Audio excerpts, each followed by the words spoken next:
Herkese Tatlı Sanatı Mutfağı kanalımdan merhabalar. Bugün sizlere favori kurabiyem olan Instagram sayfamda da beğeni ve kaydet rekorları kıran, denenme rekorları kıran susamlı Hindistan cevizli kurabiye tarifim var. Bu kurabiye gerçekten çok lezzetli. Herkesin çok beğeneceğini düşünüyorum. Fazla vakit harcamadan hemen bu lezzetli kurabiye tarifime başlayalım. Öncelikle uygun bir kabımızın içerisine 1 çay bardağı sıvı yağ ekleyelim.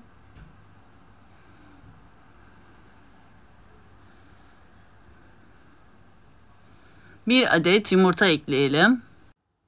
1 çay kaşığı tarçın ekliyorum.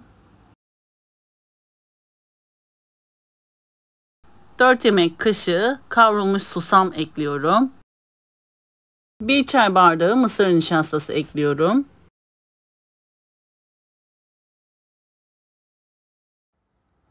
Malzemelerimi karıştırıyorum. 150 gram tereyağı ekliyorum. Tereyağı yerine dilerseniz margarin de ekleyebilirsiniz. 1 paket hamur kabartma tozu ve 1 paket toz vanilya ekliyorum.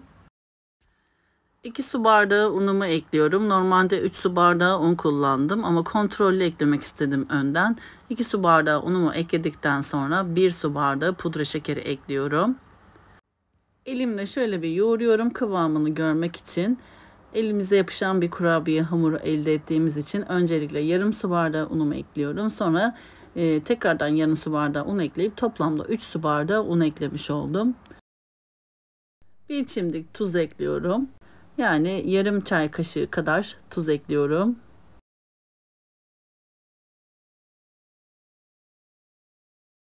Bir çay kaşığı karbonat ekliyorum. Eklemeseniz de olur ama karbonatla farklı bir doku sağlıyoruz kurabiyemizde.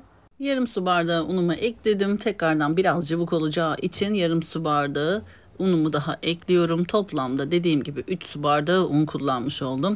Gördüğünüz gibi ele yapışmayan yumuşacık kıvamlı bir kurabiye hamuru hazırladık. Bu kıvamda olduktan sonra şekil vermeye başlayabilirsiniz.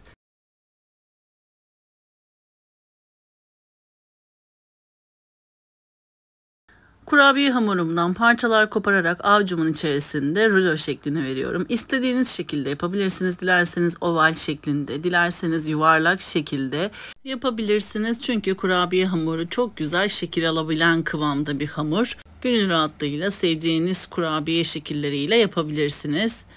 Hamurum bitene kadar bu işlemi yapıyorum. Bu büyüklükte yaptığım kurabiyelerden toplamda 40 adet kurabiye elde ettim. Yani 2 tepsi olarak hazırladım. 40 adet çıktı. Eğer daha fazla yapmak isterseniz malzeme ölçülerini yarı olarak artırarak daha fazla kurabiyeler elde edebilirsiniz. Daha az sayıda elde etmek istiyorsanız da malzeme ölçülerini yarı olarak azaltarak daha az sayıda kurabiyeler elde edebilirsiniz. Kurabiyelerimizi hazırladıktan sonra alt üst fırın ayarında önceden ısıtılmış 180 derecelik fansız ayarda kurabiyelerimizi yaklaşık 15 dakika kadar pişirelim. Lütfen fazla tutmayalım. Üzeri hafif çatladıktan sonra ve pembeleştikten sonra kurabiyelerimizi fırından alabiliriz.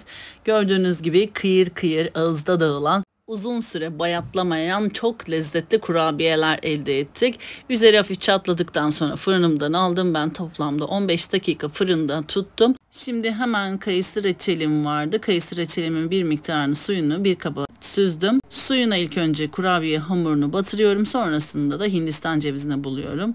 Dilerseniz her tarafını da batırabilirsiniz ama o şekilde nemli bir kurabiye olur. Bu şekilde sadece fırça yardımıyla üzerine hafifçe sürerseniz de kıyır kıyır çok lezzetli bir kurabiye elde edebilirsiniz. Ben fırça yardımıyla kurabiyelerimin üzerine reçelimi sürdüm. Sonrasında da Hindistan cevizine buladım. İsterseniz bu işlemi benmari usulü sütlü çikolata veya bitter çikolatayı eritip önce kurabiyelerin üzerine çikolata sürüp sonra da Hindistan cevizine bulayarak da hazırlayabilirsiniz.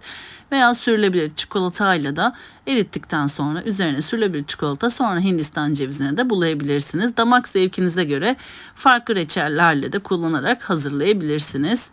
Yakından da gördüğünüz gibi kurabiyelerimiz çok şık oldu. Hemen bir sunum tabağıma diziyorum sizlere yakından. Hem çatalla hem de ısırık alarak kıvamını, dokusunu göstermek istiyorum. Şimdiden çok beğeneceğinizi düşünüyorum. Sizler yakından kurabiyenin iç dokusunu, kıvamını izlerken ben de sizler için küçük bir hatırlatmada bulunmak istiyorum. YouTube kanalıma henüz abone olmadıysanız YouTube kanalıma abone olmayı, paylaştığım videolarıma beğeni bırakmayı lütfen unutmayınız. Gün aşırı yepyeni tariflerimi kanalımda sizler için paylaşıyorum. Anında haberdar olabilmek için bildirim zilini lütfen açınız. Böylelikle yepyeni tariflerimi ilk siz görmüş olacaksınız.